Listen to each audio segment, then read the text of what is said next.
காலைல இருந்து நைட் வரையும் ஏசப்பா பிஸியா இருப்பாரு, நிறைய பேர் ஜாமம் பண்ணுவாங்க. 1 மணிக்கு அந்த மாதிரி பண்ணும்போது ஏசப்பா பிஸி இல்லாம ஃப்ரீயா தான் இருப்பாங்க. அதனால அப்போ ஜாமம் பண்ணும் போது ஈஸியா போய் சேரும், பதில் ஈஸியா கிடைக்கும். ஈஸியா போய் சேரும், பதில் ஈஸியா கிடைக்குமா? தப்பு. நீங்க வந்து இப்படி சொல்றீங்க, ஆனா நீங்க பாத்தீங்கன்னா நீங்க 1 மணிக்கு பண்ணி தெரியுமா? நம்மளுக்கு நைட்டு, வெளிநாட்டுல அது காலையில, அவங்களுக்கு அது காலைலப்பா, நம்மளுக்கு நைட்டு. ஓ, நீங்க அப்படி இருக்கீங்களா? ஆனா ஏசப்பா வந்து அவங்களுக்கு பிரேயர் கேட்டுட்டு இருப்பாரு. இப்ப காலையில பிரேயர் எல்லாருக்கும் ஒரே இடத்துல இருப்பாரு ஏசப்பா. நீங்க சொல்றதுக்காக தான் நம்ம ரூம்மேட்டு. நீ சொல்றது கரெக்ட் தான்ப்பா, ஆனா எப்படி சொல்றது? சரி, யாரும் வேணாம், ஸ்ட்ரெயிட்டா பாஸ் கிட்ட போய் கேட்டுருவோம் காலையில.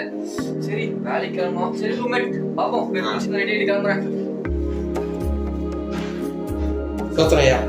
சோத்திரம் தம்பி, சோத்திரம். உட்காருப்பா.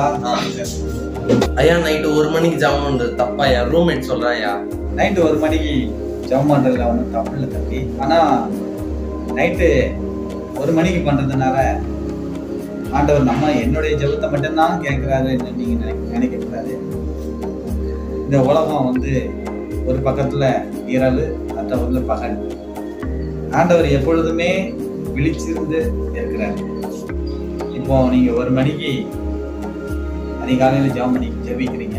அதே இது வெளிநாட்டுல அவங்க இரவு நேரத்துல இல்லை மாலை நேரத்துல அவங்க ஜெபித்து கொண்டிருக்காங்க. அதனால ஜெபிக்கிறதுக்குன்னு நமக்குன்னு ஒரு டைம் இல்லை. நம்ம எந்த நேரம்னாலும் ஜெபிக்கலாம். 1 மணிக்கு தான் ஜெபம் பண்ணணும் அப்படின்னு இல்லை. எப்போவும் நீங்க ஜெபிக்கலாம். அதிகாலையில நீங்க ஜெபிக்கிறது உங்களுக்கு நல்லது. ஓகே, நன்றிங்க. என் ஃப்ரெண்டு தான் சொன்னான், அது சேர்த்து போதான். ஓகே.